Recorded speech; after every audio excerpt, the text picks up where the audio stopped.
या तो जिता दिया नहीं तो टिकठी पे लिटा दिया। इस स्लोगन के साथ सियासत गर्म हो चुकी है। दोस्तों नमस्कार, मैं रमेश मौर्य, आप अम्बेडकर नगर से सुन रहे हैं। आपको बता दें, कटेहरी विधानसभा उपचुनाव है। उपचुनाव में भारतीय जनता पार्टी ने धर्मराज निषाद को कैंडिडेट बनाया है। वहीं समाजवादी पार्टी ने सांसद लालजी वर्मा की पत्नी शोभावती वर्मा को टिकट दिया है। तीसरी तरफ बहुजन समाज पार्टी ने अमित वर्मा को अपना कैंडिडेट बनाया है। अब मामला यह आता है कि कल एक देर रात्रि को एक बैनर सामने आता है और उस पर जो है धर्मराज निषाद का फोटो होता है और वहां पर पीएम मोदी, सीएम योगी का फोटो होता है, भारतीय जनता पार्टी का कमल का निशान होता है और उस पर दो लाइन लिखी होती है, या तो जिताए दिया या तो टिकठी पे लिटाए दिया। ऐसे भावनात्मक इमोशनल स्लोगन के साथ भारतीय जनता पार्टी कार्य कर रही है। ऐसा विपक्ष ने समाजवादी पार्टी के जिला अध्यक्ष जंग बहादुर यादव ने मीडिया के सामने आकर अपनी बात को कहा। उन्होंने कहा, भारतीय जनता पार्टी जब अपने आप को यह मान ली है कि हम हार गए हैं तो तरह तरह से भावनात्मक इमोशनल स्लोगन के जरिए लोगों के दिल और दिमाग में जगह बनाना चाह रहे हैं। लेकिन अम्बेडकर नगर के कटेहरी विधानसभा की यह जनता भारतीय जनता पार्टी को नकार चुकी है, क्योंकि इस जनता को चाहिए सड़क, बिजली, पानी, स्वास्थ्य, शिक्षा और रोजगार। 6800 शिक्षक भर्ती की बात कहे तो वहीं पर जिलाध्यक्ष त्र्यंबक तिवारी ने भी पलटवार किया है। त्र्यंबक तिवारी ने पूरे 4 मिनट के वीडियो में विपक्ष पर हमला बोला है कि यह जो कारनामा है वह विपक्ष के लोगों का है। मेरे पास एक कार्यकर्ता ने भेजा तो मैं भी देखा और जब उसके बारे में मैंने लोगों से बात किया, जिम्मेदार लोगों से, कैंडिडेट से बात किया, तो उन्होंने जो है नकार दिया कि यह मेरा कृत्य नहीं है। फिलहाल अब यह सवाल उठता है, जनपद अम्बेडकर नगर में इस प्रकार की हरकत कौन कर सकता है? क्या इसकी शिकायत धर्मराज निषाद ने किया? नहीं किया तो उसका कारण क्या है? किया तो कार्रवाई क्या है? और क्या कुछ दोनों जिलाध्यक्षों ने, समाजवादी पार्टी के जिलाध्यक्ष ने क्या बात कही है, भारतीय जनता पार्टी के जिलाध्यक्ष ने क्या बात कही है, सुनिए। ये सारी पूरी वीडियो सुनेंगे तो आपको यह स्पष्ट तौर पर नजर आएगा सच्चाई क्या है। फिलहाल सच्चाई आपके कमेंट में झलकनी चाहिए। क्या कुछ सच्चाई है, क्या कुछ आपके दिमाग की उपज है, आप कमेंट बॉक्स में बताएं। अभी के लिए दीजिए इजाजत, नमस्कार। भारतीय जनता पार्टी के कैंडिडेट का एक पोस्टर हमने सोशल मीडिया पर देखा और जिस पर मैंने अपनी आईडी से लिखा भी कि इस ओछी मानसिकता से अब राजनीति नहीं चलेगी। जनता परेशान है महंगाई से, बेरोजगारी से, भ्रष्टाचार से, थाने के तहसील के भ्रष्टाचार से, अग्निवीर योजना से तमाम जनता के सामने परेशानियां हैं। 68,500 शिक्षक भर्ती घोटाला, उसका भी जवाब देना चाहिए। अब कटेहरी में क्योंकि समाजवादी पार्टी के द्वारा दिया गया गन्ना मिल, तमाम पुलें, तमाम सड़कें जो कटेहरी के विकास की द्योतक हैं, जनता उनके साथ खड़ी होकर के फिर से समाजवादी पार्टी को वोट करने जा रही है। तो भारतीय जनता पार्टी ने अपनी हार पहले ही स्वीकार कर लिया, जिसको नए नए स्लोगन, भावनात्मक स्लोगन दे करके इस ओछी भावना से काम नहीं चलेगा। और भारतीय जनता पार्टी के जिला अध्यक्ष कह रहे हैं कि ये विपक्षियों की चाल है।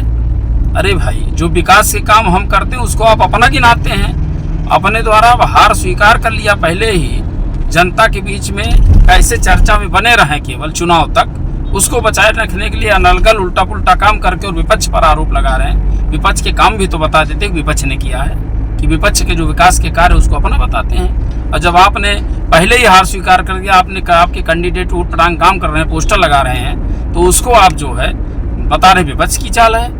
इस तरह के जनता प्रभावित नहीं होगी। जनता समाजवादी पार्टी के कैंडिडेट श्रीमती शोभावती वर्मा के साथ खड़ी हो गई है। इससे पता चलता है भाजपा अब अनर्गल प्रलाप करके केवल एक माहौल बनाए रखता चाहती है कि हम चुनाव लड़ रहे हैं। बाकी भाजपा ने अपनी हार स्वीकार कर लिया है। मुझे भी कल एक अपने व्हाट्सएप पे मेरे किसी कार्यकर्ता ने एक होर्डिंग भेजा जिसपे लिखा था, या तो जिताए दिया या तो टिकटी पे लिटाए दिया, और उसमें धर्मराज जी की फोटो लगी थी, कमल के चुनाव चिन्ह बना हुआ था। तो मैंने, वैसे तो ये संभव नहीं था कि हमारे यहाँ से कोई होर्डिंग लगाता, लेकिन फिर भी मैंने इसकी पूरी तहकीकात की। मैंने प्रत्याशी से पूछा, प्रत्याशी के पुत्र से पूछा और अन्य लोगों से पूछा। पार्टी से तो ऐसा कुछ था नहीं, तो उन लोगों ने भी सिरे से इसको नकार दिया।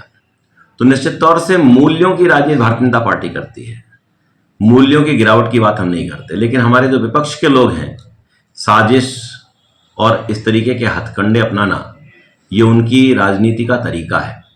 अभी आपने देखा होगा कि एक होटल में एक जिलाध्यक्ष ने अपने एक कार्यकर्ता को गालियां दी।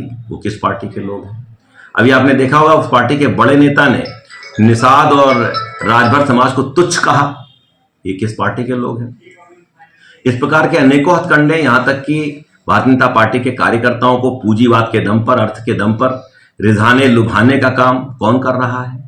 हार की हताशा में पूरी तरीके से जनता चुनाव लड़ रही धर्मराज जी का आंधी चल रही है। धर्मराज जी के नाम की वास्तविक पिछड़ा चेहरा देने के कारण, अत्यंत सहज सरल होने के कारण, मोदी और योगी जी के नेतृत्व में जनता के विश्वास के कारण विपक्ष को ये दिखाई पड़ रहा है कि उनकी सारी नीतियां, सारे हथकंडे फेल हो रहे हैं, इसलिए वो इस तरीके के दांवपेच कर रहे हैं।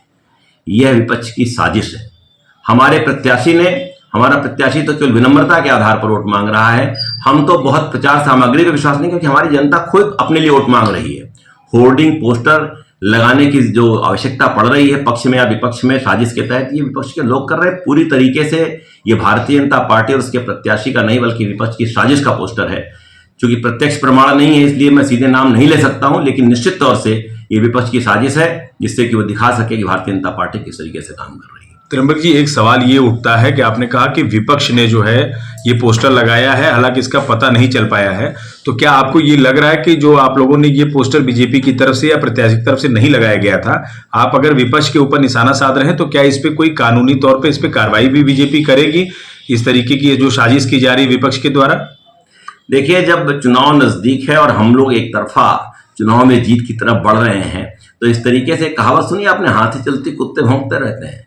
तो ये इस तरीके की एक हरकत विपक्ष की है, हम इसको नोटिस में ही नहीं लेते हैं। इस तरीके के उनके हथकंडे जनता स्वयं नकार देगी, हमें कुछ करने की आवश्यकता नजर नहीं आती है। बीजेपी के जिलाध्यक्ष हैं और समाजवादी पार्टी के जिलाध्यक्ष ने इसी पोस्टर पे उन्होंने ये कहा है कि सब बीजेपी जो है वो पूरी तरीके से निराश हो चुकी है और उसके पास वोट बैंक नहीं है। इसकी वजह से धर्मराज निषाद प्रत्याशी ने ये पोस्टर जो लगाया है वो सिर्फ और सिर्फ बीजेपी के लोगों के लिए है, ना कि विपक्ष के लिए। विपक्ष की आधी में कहीं भी धर्मराज निषाद जीत नहीं रहे हैं, उनको जनता ने नकार दिया। इस पर आप बीजेपी का क्या स्टैंड है? देखिए, विचारों की स्वतंत्रता सबको है, इसलिए बोलने से कोई रोक नहीं सकता है, लेकिन जब बोलने के लिए विषय नहीं होते हैं, जब विकास के मुद्दे नहीं होते हैं, जब गरीबों के लिए किए गए काम नहीं होते हैं, जब राष्ट्रीयता की बात नहीं होती है, जब कोई विजन नहीं होता है, तो कुछ ना कुछ बोलने को चाहिए। इसलिए कुछ भी बोल सकते हैं।